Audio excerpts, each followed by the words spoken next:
Hello student, our next lecture 3 now. આપણે lecture 1 introduction cover કર્યું હતું. Sorry, it is lecture 2 now. Now lecture 2 today here. Today our next lecture is classification of matters. So our topic is matter. Nature and classification. Nature and classification.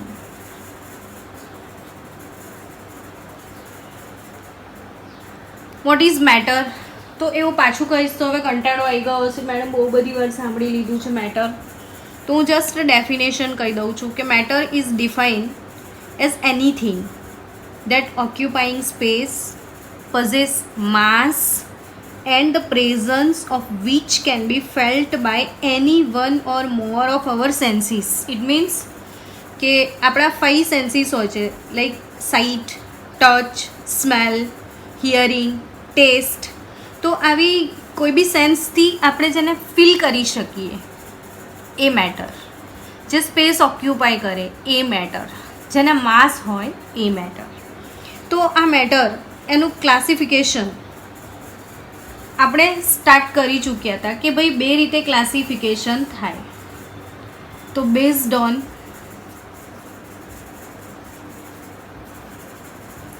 their physical state,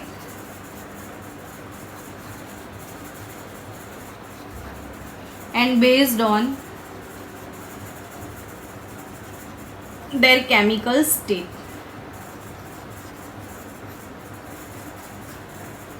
Now, based on physical state, matters are divided into main 3 categories: solid state, liquid state, gaseous state. Solid, liquid, gas. तो आज state है बहुत detail में, आपको ये बहुत ही ज़्यादा डिटेल में 11th में एक चैप्टर आने वाला है, स्टेट्स ऑफ मैटर. तो in this chapter we will learn about liquid and gaseous phase. Here it is again solid state and our 12th first chapter is solid state. So बहुत ही ज़्यादा detail में हम 12th और 11th में इसके बारे में पढ़ने वाले, पूरे चैप्टर्स हैं. तो भी अभी फर्स्ट चैप्टर में इसका थोड़ा बहुत बेसिक कि भाई सॉलिड लिक्विड गैस होता क्या है. तो सॉलिड लिक्विड गैस, इसको सपोज मैं एक पार्टिकल मतलब मॉलिक्यूल बोलूँ, ये दूसरा पार्टिकल, ये तीसरा पार्टिकल, चौथा पार्टिकल. पार्टिकल्स बहुत ही ज़्यादा क्लोज होते हैं. particles may be atom, particles may be molecule, particles may be ions, whatever the particles, but some force are exist there. So the force between this particle, force exist between these particles are called intermolecular attraction forces. So intermolecular attraction forces, intermolecular attraction forces are very high in solid. तो यहाँ पे intermolecular attraction forces बहुत ही ज़्यादा है, इसलिए ये molecule इस मॉलिक्यूल को close pack, tightly close pack करता है. इसीलिए एक बहुत ही मस्त अरेंजमेंट हमको मिलता है. वो किस में? तो सॉलिड में. जैसे लिक्विड आ गया तो ये मॉलिक्यूल्स एक दूसरे से दूर हो जाएंगे, प्लस वो जो अरेंजमेंट थी रेगुलर वो भी नहीं मिलने वाली.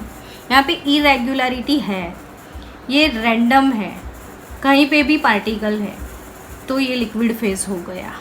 मतलब कि यहाँ जो इंटरमॉलिक्यूलर, ये दो मॉलिक्यूल के बीच में जो फोर्स होता है, तो intermolecular forces are lower than that of solid here.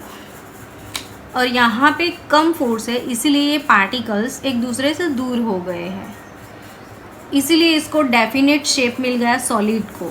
Due to that intermolecular forces, definite shape here, definite volume here, but here it is no definite shape, but yes volume is definite. तो यहाँ पे volume क्यों definite है? तो वो इसीलिए definite है कि जैसे आपने एक टेस्ट ट्यूब में 20 ml लिक्विड ले लिया,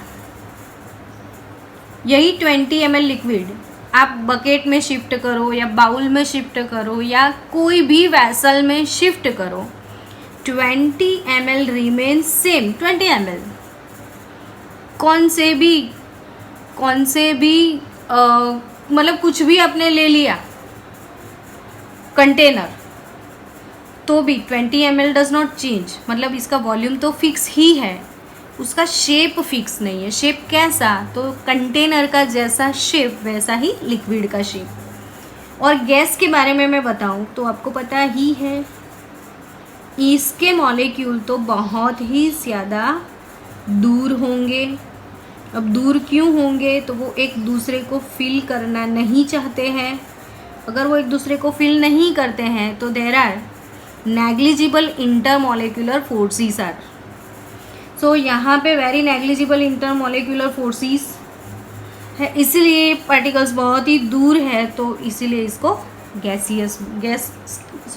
स्टेट बोलते हैं, गैसियस स्टेट बोलते हैं। तो ये हो गया गैस। अब इनको ना डेफिनेट शेप होगा और ना ही डेफिनेट वॉल्यूम, क्योंकि चलो ये बॉटल है, इसमें मेरे पास 20 ml गैस भरा हुआ है। तो क्या होगा? 20 ml गैस भरा हुआ है, तो अगर कहीं को मैंने ये कॉक निकाल दिया तो सारा गैस ऐसे उड़ जाएगा और पूरे हॉल में जितना वॉल्यूम है उतना वॉल्यूम वो कवर करेगा। जितना हॉल का वॉल्यूम है उतना ही गैस का वॉल्यूम हो जाएगा। तो इसीलिए गैस के लिए कोई डेफिनेट वॉल्यूम भी नहीं है, डेफिनेट शेप भी नहीं है। तो यहाँ पे सॉलिड, लिक्विड और गैस की बात करें तो हम फटाफट, सॉलिड तो definite shape, definite volume. Solid substance होता है वो रिजिड होता है। रिजिड मतलब कि वो उसको हम प्रेशर अप्लाई करें तो भी उसका शेप चेंज नहीं होता है, मतलब कि नॉन कंप्रेसिबल है, इसको हम कंप्रेस नहीं कर सकते। तो ये नॉन कंप्रेसिबल है, इसमें फ्लूइडिटी नहीं है, तो ये फ्लो नहीं करेगा। जबकि लिक्विड स्टेट कैसा होगा? डेफिनेट शेप नहीं है बट डेफिनेट वॉल्यूम है इसका। इसको कंप्रेस कर सकते हैं क्या लिक्विड को? तो लिक्विड बहुत ज़्यादा कंप्रेस नहीं हो सकता। आपको थोड़ा बहुत दिमाग में आ जाए कि भाई देखो इसके पार्टिकल्स के अंदर थोड़ा गैप तो है, अगर मैं इसको कंप्रेस करना चाहूँ तो थोड़ा बहुत कंप्रेशन होगा, बहुत ही ज़्यादा कंप्रेस नहीं हो सकता। अगर मैं इसको प्रेशर अप्लाई करूँ ऐसे, तो प्रेशर जो है उसका यूनिट है बार। तो अगर लिक्विड को हम 1000 बार प्रेशर अप्लाई करते हैं तो उसका 4% कॉन्ट्रैक्शन मिलता है। तो इसको कॉन्ट्रैक्ट कर सकते हैं, लेकिन कितना? 1000 बार अप्लाई करने पे जस्ट 4% कॉन्ट्रैक्शन होगा। So almost it is non compressible. और गैस के बारे में तो आपको पता ही है कि उसके मॉलिक्यूल तो बहुत ही दूर है, इसको आप प्रेशर अप्लाई करोगे तो डेफिनेटली वो कंप्रेस हो जाएगा। तो गैसियस स्टेट कंप्रेसिबल है, इसको हम कंप्रेस कर सकते हैं। इसका no definite shape, no definite volume, कुछ भी डेफिनेट नहीं है। इंटरमॉलिक्यूलर फोर्सेस आर नेग्लिजिबल और वो कंप्रेसिबल भी है। अब उसके बाद और 2 फिजिकल स्टेट आते हैं, वो आप नेट पे कभी देखो, जब लॉकडाउन है, फ्री माहौल है, तो वो देखना अदर 2 फेज जो हमने लैब में, जैसे सॉलिड, लिक्विड, गैस, और लैब में और एक फेज़ आपको मिलेगा प्लाज्मा फेज। और ये सॉलिड्स, जैसे हम गैस को, आपको पता ही है कि ये सारी जो स्टेट है वो इंटर कन्वर्टिबल है, depends upon temperature and pressure. तो गैस को प्रेशराइज करोगे तो ये लिक्विड में चला जाएगा, या गैस का टेम्परेचर आप डाउन करोगे तो भी लिक्विड में जाएगा। लिक्विड का टेम्परेचर आप डिक्रीज़ करते हो तो वो सॉलिड हो जाएगा। सॉलिड का टेम्परेचर इंक्रीज करते हो तो ये लिक्विड हो जाएगा।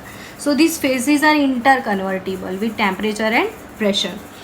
तो ये गैस को और भी गर्म किया जाए, हमारे पास जो गैस है उसको अभी भी गर्म करते जाओ। जो फिर से सॉलिड को गर्म करो तो लिक्विड, लिक्विड को गर्म करो तो गैस, गैस को और गर्म करो तो वो गैस है वो आयोनाइज होने की कंडीशन में आ जाता है। तो वो वाला जो फेज़ होता है वो प्लाज्मा फेज़ है। और इसको कूल डाउन करो तो गैस, इसको कूल डाउन करो तो लिक्विड, इसको कूल डाउन करो तो सॉलिड, इसको और कूल डाउन करो तो यहाँ पे एक एक्स्ट्रा फेज़ मिलता है BEC, Bose Einstein condensate, Bose Einstein condensate. चलो उसके बाद next classification based on chemical properties.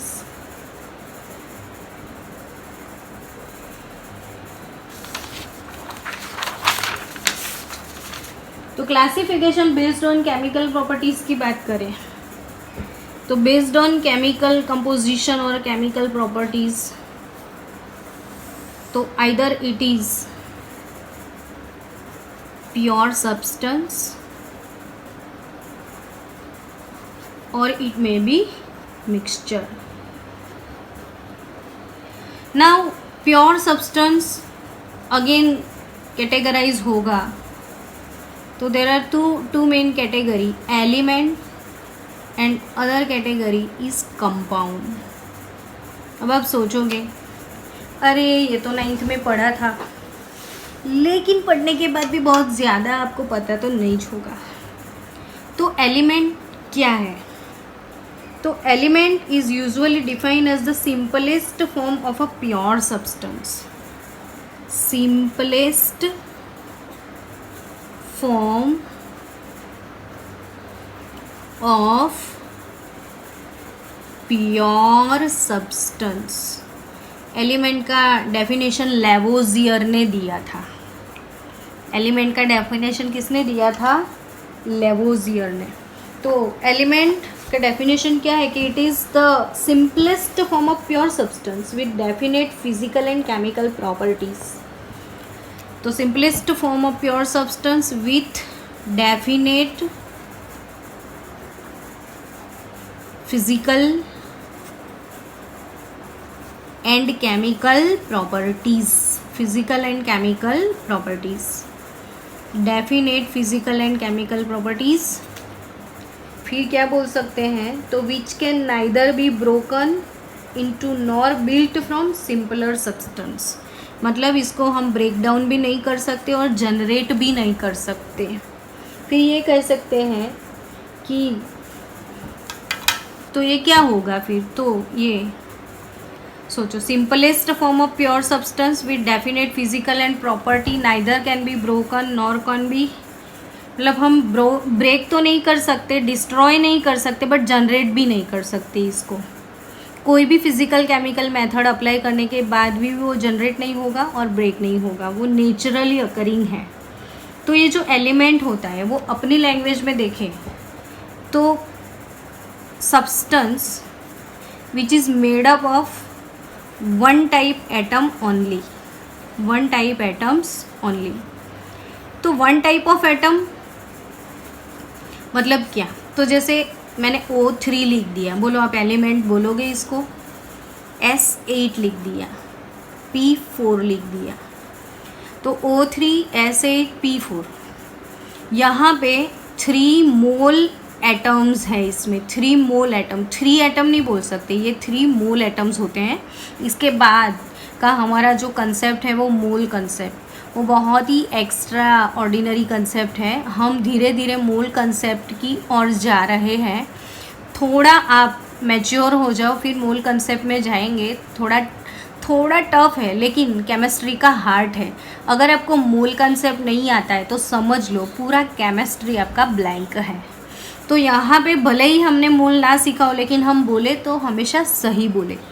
तो ये O3 तो 3 मोल, बट यहाँ पे 3 मोल एटम्स तो है बट सारे के सारे ऑक्सीजन के ही है और कोई एटम नहीं है। जैसे दूसरा मैं आपको एग्जांपल समझाऊं कि सपोज मैंने यहाँ पे CO2 लिख दिया, अब इसका ऑपरेशन करो तो इसमें कार्बन एटम है और ऑक्सीजन एटम भी है।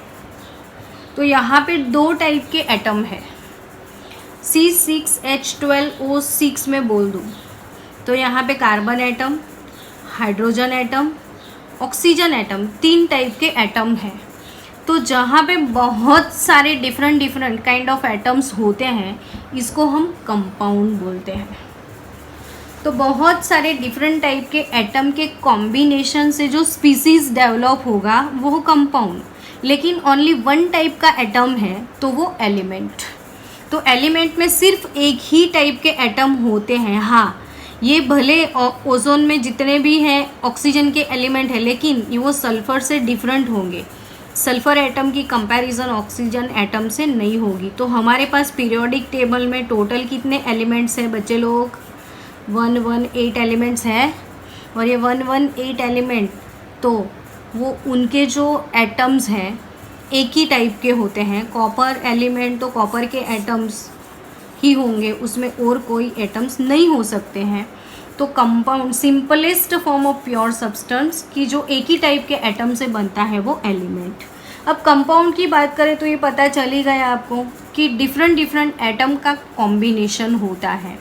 यहाँ पे डिफरेंट एटम्स के कॉम्बिनेशन तो होते हैं, लेकिन जब कॉम्बिनेशन होते हैं तो वो जो एलिमेंट है वो अपनी आइडेंटिटी लूज़ कर देते हैं।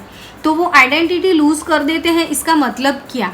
तो जैसे H2 hydrogen atom, oxygen atom, water as a compound मिल गया। अब ये एलिमेंट है, ठीक है, ये भी एलिमेंट है, ठीक है, 1 टाइप ऑफ एटम। लेकिन इससे H2O क्या मिला? तो मॉलिक्यूल मिला, H2O मॉलिक्यूल। तो ये एलिमेंट से हमको क्या मिल गया? H2O मॉलिक्यूल तो है लेकिन ये कंपाउंड मिल गया। तो एलिमेंट के कॉम्बिनेशन से एक कंपाउंड प्रोड्यूस हो गया। लेकिन मैंने क्या बोला कि वो अपनी आइडेंटिटी लूज़ कर देते हैं। मतलब जैसे हाइड्रोजन कैसा गैस है तो उसकी कैरेक्टरिस्टिक देखो, वो कंबस्टिबल गैस है। कंबस्टिबल मतलब क्या? जिसका कंबशन हो सकता है। तो जिसका कंबशन हो सकता है इसको कंबस्टिबल बोलते हैं। तो हाइड्रोजन की कैरेक्टरिस्टिक क्या है? वो कंबस्टिबल है। यहाँ पे मैंने लिख दिया कि substance with definite physical and chemical properties. तो ये कंबस्टिबल है, ये कंबशन को सपोर्ट करता है। तो वी नो दैट कि oxygen is a combustion supporter gas. ये कंबस्टिबल था, ये कंबशन सपोर्टर था, इसका कंबशन इसने कर दिया, वाटर मिल गया। और आपको पता ही है कि जहाँ पे कंबशन हो रहा है वहाँ पे पानी ही डालो तो कंबशन स्टॉप हो जाएगा। तो ये जो खुद जल जाता था, ये जो दूसरों को जलाता था, और इन दोनों ने मिलके पानी ऐसा बना दिया कि कोई भी जलता है तो उसको बुझा देता है। मतलब अपने जो कैरेक्टरिस्टिक थे वो यहाँ पे सारे ख़त्म हो गए। तो 2 एलिमेंट मिलके जब कंपाउंड बनाते हैं तो वो अपनी जो खुद की आइडेंटिटी है वो लूज़ कर देते हैं। इसके बाद अच्छा हाँ, एलिमेंट जो है उसका लास्ट पार्टिकल एटम होगा और जो कंपाउंड होते हैं उसका लास्ट पार्टिकल मॉलिक्यूल होता है। तो मॉलिक्यूल एटम से बनते हैं। Combination of so many atom is called molecule. Carbon atom, oxygen atom, इन दोनों का कॉम्बिनेशन तो CO2 मॉलिक्यूल्स। आया ना समझ में? बोल दिया। हाँ, फिर ये मत बोलना कि प्रज्ञा मैडम आपने बताया नहीं था। मिक्सचर। अब मिक्सचर के बारे में मैं बोलूँ तो मिक्सचर 2 टाइप के होते हैं, होमोजीनियस और हेट्रोजीनियस। तो होमोजीनियस मिक्सचर मीन्स व्हाट? तो कि आपने वाटर लिया, इसमें शुगर डाल दिया, चलो शुगर वाटर में डिज़ोल्व हो गया, कम्प्लीटली मिक्स हो गया, जैसे ही पता भी नहीं चलेगा कि शुगर पानी में डिज़ोल्व हो गया। अब आपने यहाँ से 1 स्पून उठाया टेस्ट किया, स्वीट लगा, यहाँ से 1 स्पून ले लो तो भी वो स्वीट लगेगा। मतलब कहीं से भी उसका कंपोजिशन डिफरेंट नहीं है, हर जगह पे कंपोजिशन सेम, माने वो homogeneous. Then what is heterogeneous system? तो ऑयल और वाटर की बात करो चलो। तो अगर आपने ऑयल और वाटर ले लिया तो ऑयल और वाटर का लेयर, यहाँ पे ऑयल होगा, यहाँ पे वाटर होगा, और इन दोनों को हम सेपरेट इजीली कर सकते हैं यहाँ से यहाँ। मतलब ये दोनों का कंपोजिशन हर जगह पे सेम नहीं है, कहीं पे ऑयल है तो कहीं पे वाटर है। तो ये एग्जाम्पल हेट्रोजीनियस सिस्टम का हो गया। अभी एलिमेंट की बात करें तो एलिमेंट्स पीरियोडिक टेबल में कितने हैं? 118। तो वो 3 टाइप के होंगे एलिमेंट्स, मेटल होंगे, नॉन मेटल होंगे और मेटलॉइड्स होंगे। मेटलॉइड्स मतलब सेमी मेटल, आधा कैरेक्टरिस्टिक मेटल का और हाफ कैरेक्टरिस्टिक नॉन मेटल के। तो अब एलिमेंट के एग्जाम्पल मत पूछना, क्योंकि पूरा पीरियोडिक टेबल आपने लिख के सारे एलिमेंट के सिंबल लिखे थे और उसके नेम्स भी लिखे थे। तो वो जितने 1 एलिमेंट हैं वो उनके एग्जाम्पल। कंपाउंड, तो there are so many inorganic compound, organic compound. Inorganic compound वो होते हैं जिसमें कार्बन नहीं होता है, मतलब हाइड्रोकार्बन्स नहीं होते हैं, और ऑर्गेनिक कंपाउंड वो होते हैं जो हाइड्रोकार्बन्स हैं।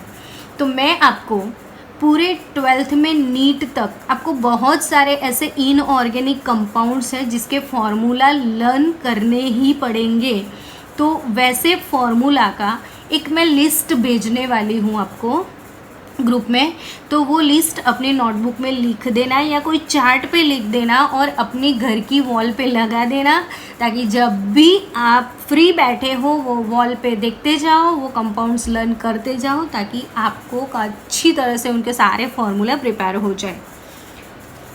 तो कंपाउंड कैसे होंगे? तो inorganic compound and organic compound, उसका लिस्ट भी मिल जाएगा। और कहीं एक आध वीडियो में हम कंपाउंड के फॉर्मूला कैसे जनरेट करते हैं वो भी मैं एक वीडियो आपको भेजूंगी। मिक्सचर भी मैंने सिखा दिया, होमोजीनियस मिक्सचर और हेट्रोजीनियस मिक्सचर। आपको पता है पूरे पीरियोडिक टेबल में अबाउट 65% जितने एलिमेंट हैं ना वो सारे मेटल्स होते हैं। मेटल का कैरेक्टरिस्टिक पता होगा आपको कि मेटल कैसा होता है।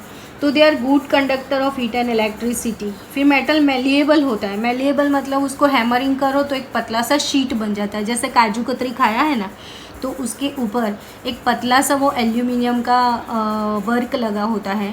तो वो जो है वो शीट, मतलब मेटल को कूट के हम पतला सा शीट बना सकते हैं, दैट इज़ मेलिएबल है।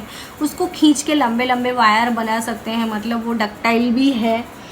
They are good conductors of heat and electricity. Also metals are solid at room temperature except mercury.